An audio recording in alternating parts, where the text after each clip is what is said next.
Os tesouros de origem desonesta não servem para nada, mas a retidão livra da morte. Provérbios 10, verso 2.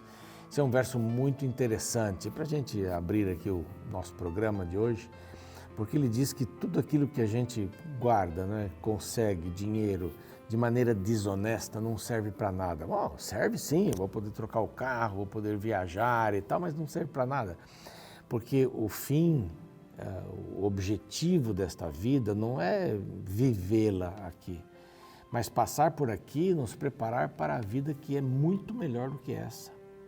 A vida saudável, a vida eterna, a vida sem choro, sem lágrimas, sem dor. Não é o que eu ganho aqui, o que eu tenho. Então, o tesouro de origem desonesta, se eu precisei ser desonesto para enganar, burlar o imposto de renda em relação ao governo ou qualquer outra coisa, impostos ou vendas ou qualquer coisa, esse tesouro não serve para nada. Mas a retidão livra da morte. E o nosso maior objetivo aqui nessa terra é pensarmos na vida e na morte eternas.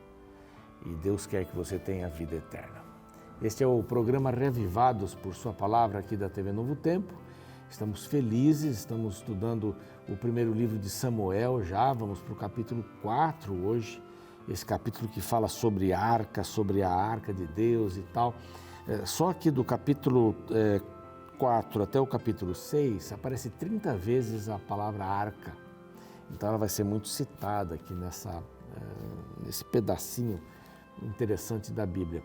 As batalhas, ali dos filisteus e tudo mais, e vai abrindo a porta para o primeiro rei. Daqui a pouquinho nós vamos conhecer aqui o primeiro rei de Israel. É um livro muito interessante, um livro que tem muitas histórias que as crianças gostam, inclusive de Davi e Golias e tal. Mas eu tenho a alegria de poder estar com você todos os dias, todas as manhãs para a televisão, madrugadas e manhãs, às 6, depois às 3 na repetição, e estar com você a hora do dia que for melhor para você gastar um tempinho, estudar a Palavra de Deus. Eu recomendo sempre você estudar a Bíblia de manhã, logo que você acorda, arruma a cama, estuda a Palavra e sai para ser Jesus para as pessoas.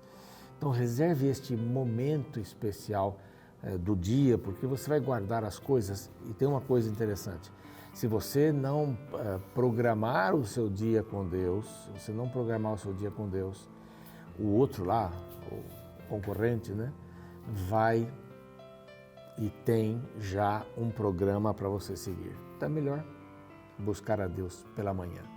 Nós estamos no Spotify, estamos no Deezer, no NT Play, no YouTube, como mencionei, a qualquer hora do dia, nosso canal Revivados por Sua Palavra NT. Se você quer nos acompanhar lá, se inscreva, vai ser um privilégio muito grande. Nós temos mais de 400 mil pessoas que estão inscritas e milhares nos acompanham todos os dias, vendo capítulos anteriores, livros anteriores. Nós temos toda a Bíblia gravada ali, então isso é bom para você. Os Anjos da Esperança que nos ajudam, através das suas ofertas, a expandirmos o Evangelho em português e espanhol para todo mundo. E se você quiser se tornar um Anjo da Esperança, esse número aqui vai ajudar você, tá bom? É só ligar, eles vão dar todas as informações. E por causa dessas ofertas, nós podemos dar um curso gratuito para você, fazer chegar até sua casa, seu escritório, esses cursos bíblicos que nós mostramos aqui. Dessa vez, marcadas pela fé, 8 histórias de mulheres marcadas pela fé. É uma revista interessante, o número aqui aparece para você pedir gratuitamente, é outro número, mas serve para homens, para mulheres, para todo mundo. São histórias de fé marcantes. Nós vamos para um rápido intervalo e na volta a gente vai estudar o capítulo 4 do primeiro livro de Samuel.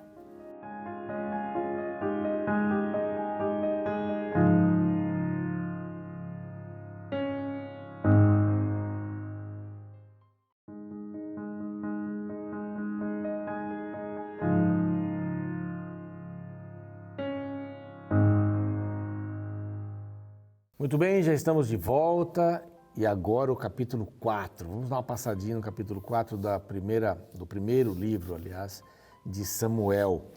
Esse livro interessante com várias histórias que antecedem a criação da monarquia, O primeiro rei, Saul, vai aparecer aqui daqui a pouco.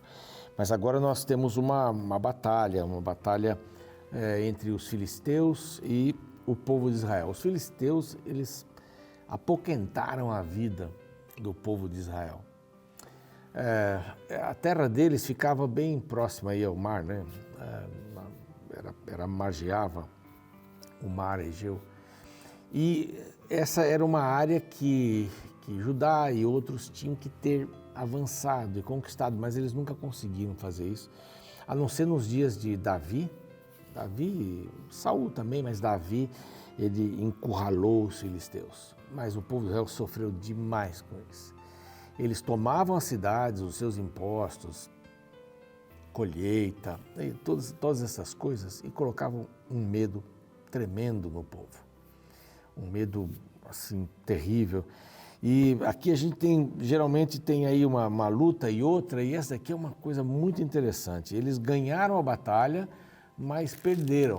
Eles ganharam a batalha, mas perderam. No capítulo 4 diz que veio a palavra de Samuel a todo Israel. Israel saiu a peleja contra os filisteus. E aqui sempre vai citando o nome das cidades onde eles acamparam. Ali acamparam os israelitas, ali acamparam os filisteus.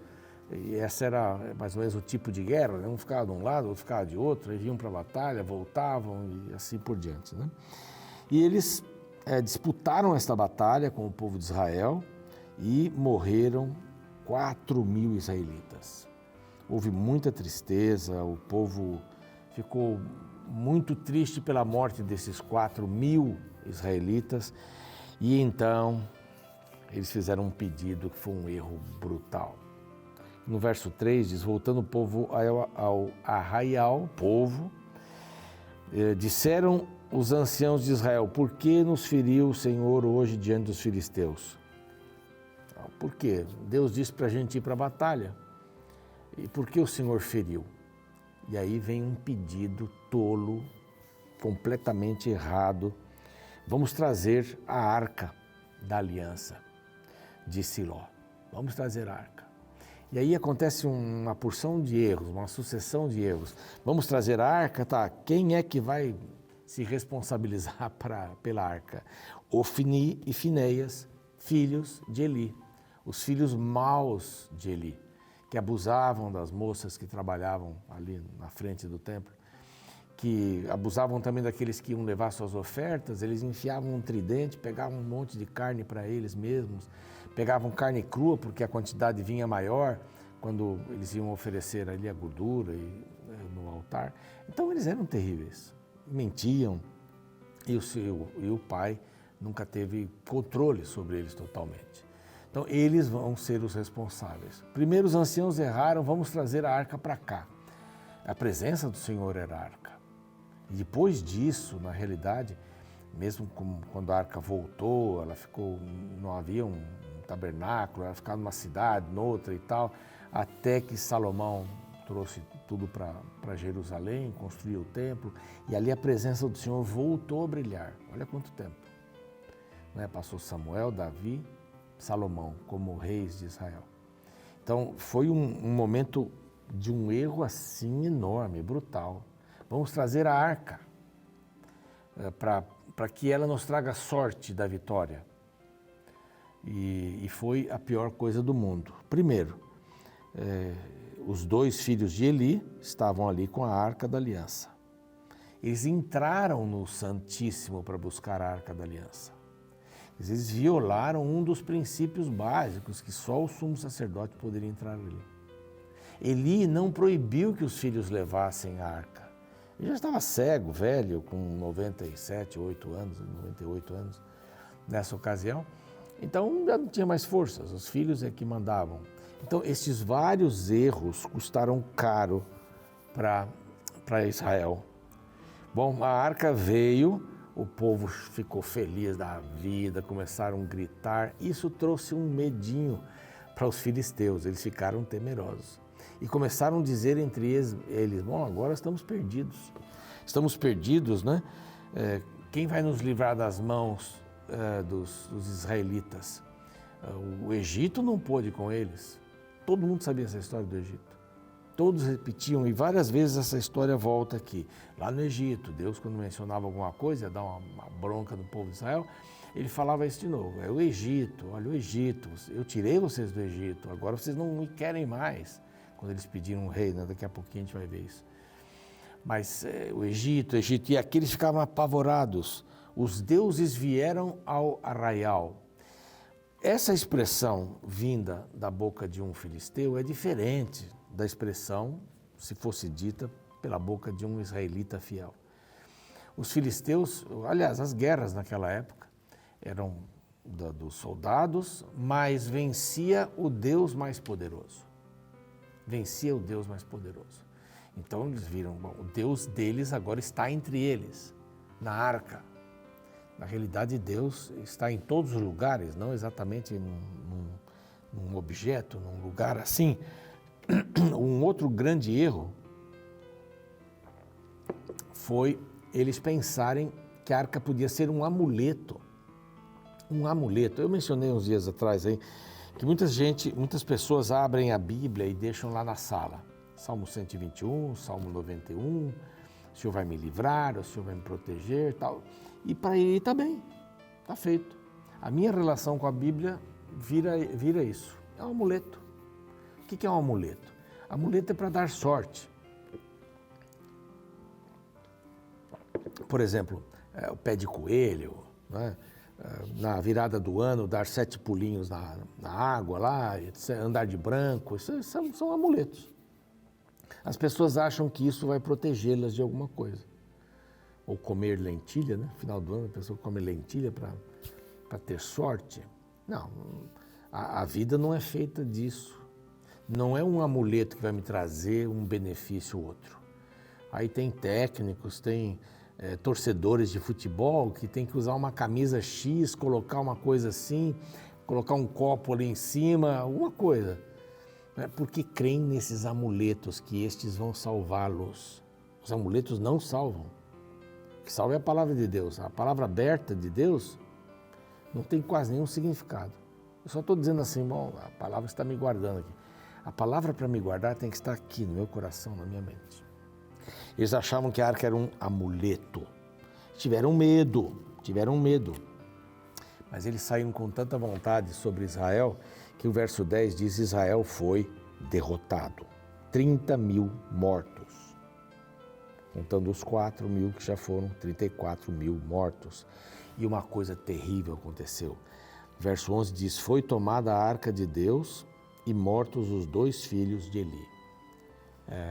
O homem de Deus que falou com Eli, lá atrás nós vimos isso, diz que os 2 filhos morreriam no mesmo dia. E foi exatamente o que aconteceu aqui. Os 2 filhos morreram no mesmo dia. Os que tinham pego a arca, os que estavam com a arca como amuleto. A arca foi tomada e os 2 morreram.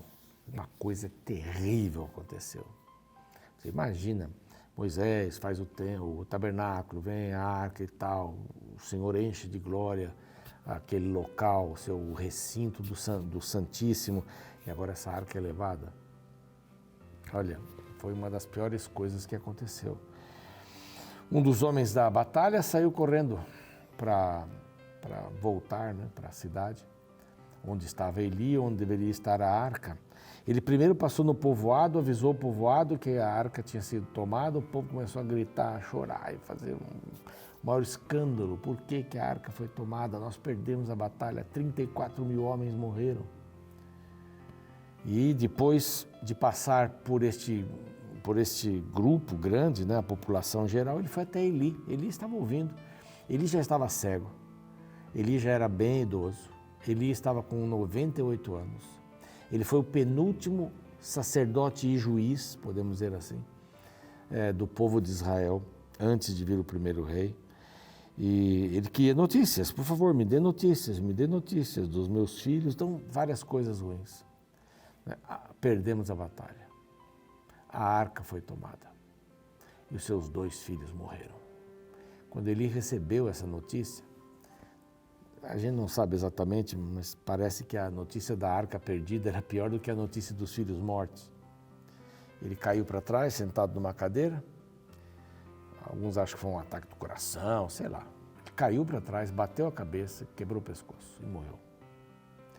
Uma morte triste, Imagine alguém recebendo a notícia: seus filhos morreram, a arca foi sequestrada e nós perdemos a batalha.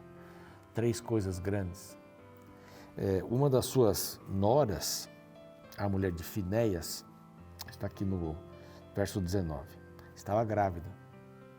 E quando soube a notícia ali, naquele momento, Finéias morto, a arca sequestrada. Parecia ser essa notícia pior, inclusive para ela, pela frase que ela menciona aqui. Mas ela se encurvou, a criança nasceu. E nasceu para sua tristeza. Alguns acham que ela morreu, porque aqui é uma expressão, ao expirar, disseram as mulheres, né, para ela: não temas, pois teve um filho, é menino. Ela, porém, não respondeu, nem fez caso disso, mas chamou o menino de Icabó. Icabó. O que quer dizer Icabó? Quer dizer, foi-se a glória de Israel. Parece que ela estava mais preocupada com a arca, né? Mais preocupada com a arca do que com o marido, que atraía, né, com outras mulheres, era mentiroso, roubava os sacrifícios. Parece que ela tinha uma consciência aqui. Parece que ela tinha uma consciência. Ela teve uma notícia pior, né? Porque a guerra, perdemos a guerra, a arca foi sequestrada, seu marido morreu e seu sogro morreu. Ela teve 4 notícias ruins. Essa criança nasce, pode ser que ela tenha morrido, porque essa expressão aqui, ao expirar, né, ainda deu o nome da criança, para que ficasse bem marcado isso. Foi-se a glória. Ele vai aparecer mais tarde aqui, a gente vai ver os próximos capítulos, né, como alguém já adulto, maduro, fazendo algumas coisas aí. Bom, mas isso daí é bastante triste. Foi-se a glória do Senhor. A gente vive assim, altos e baixos na vida, né? Altos e baixos. Um dia está bem, outro dia não está bem, um dia você tem uma dúvida, outro dia você está com muita certeza. Altos e baixos. A vida é composta, a vida é ciclotínica. Não tem jeito. Ela vai, sobe e desce, sobe e desce. Somente no reino de Deus nós vamos ter uma vida ascendente, constante. Aqui nós temos problemas. Então vamos tentar resolver esses problemas. Vamos tentar encontrar caminhos para resolver esse problema. Mas vamos fazer isso com a palavra de Deus no coração. Aqui os filhos de Eli não tiveram um pingo de respeito. Eles achavam que as coisas santas podiam ser tratadas de qualquer maneira. E tem muita gente que pensa isso. Os pedidos de Deus, Deus pede várias coisas na Bíblia e considere estas coisas como pedidos santos de Deus. Ele dá orientações sobre os mandamentos, os 10 mandamentos no caso. São coisas sérias. Honra teu pai e tua mãe. Isso é uma coisa séria. Isso é sagrado. São palavras de Deus escritas em pedra, que não passam. Então nós temos a dificuldade de entender a vontade de Deus plena, mas não brinquemos com as coisas santas. Não usemos a Bíblia como amuleto, ela tem que estar no nosso coração. A frase foi-se a glória do Senhor de Israel, é muito séria. É alguém que viu que o mais importante tinha acontecido, né? O ruim tinha acontecido, que era a arca ter sido sequestrada por um povo que não acreditava absolutamente nada. Mas Deus não deixou a situação. Essa vitória não foi uma vitória para os filisteus. Eles perderam. E nós vamos ver no próximo capítulo isso.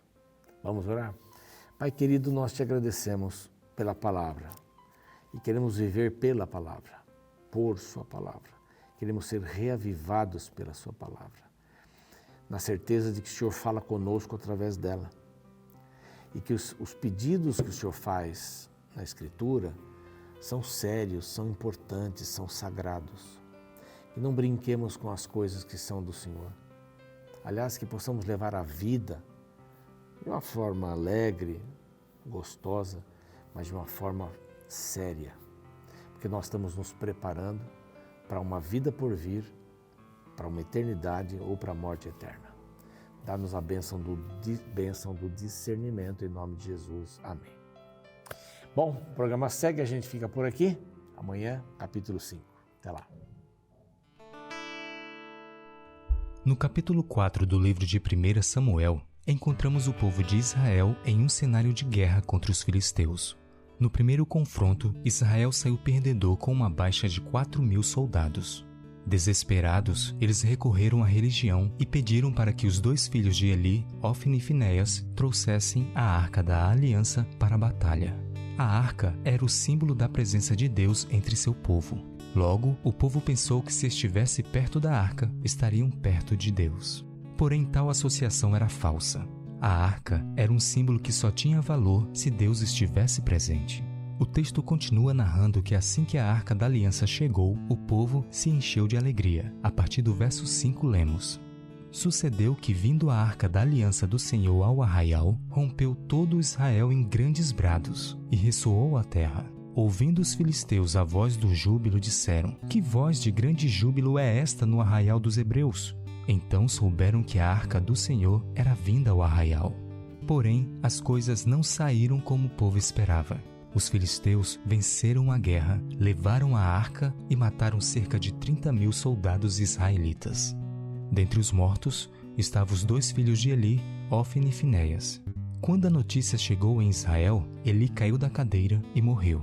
A esposa de Finéias, que estava grávida, concebeu um menino. Ela não resistiu ao parto e faleceu após ter dado à luz. A partir do verso 20, temos suas últimas palavras. Ao expirar, disseram as mulheres que a assistiam: Não temas, pois tivestes um filho. Ela, porém, não respondeu, nem fez caso disso, mas clamou ao menino Icabor, dizendo: Foi-se a glória de Israel. Isto ela disse, porque a arca de Deus fora tomada, e por causa do seu sogro e de seu marido. E falou mais: Foi-se a glória de Israel, pois foi tomada a arca de Deus. Em toda esta história, os personagens cometeram o mesmo erro. Supervalorizaram a arca e se esqueceram de quem ela representava. O povo não compreendeu que o problema real não era que a arca havia sido levada pelos filisteus, mas que eles haviam abandonado a Deus. A arca sem Deus não passava de um objeto inanimado. Infelizmente, as consequências foram trágicas para um povo que se apegou demais aos símbolos da religião, mas se esqueceram do Deus vivo para quem a religião apontava. Que não cometamos os mesmos erros em nossos dias.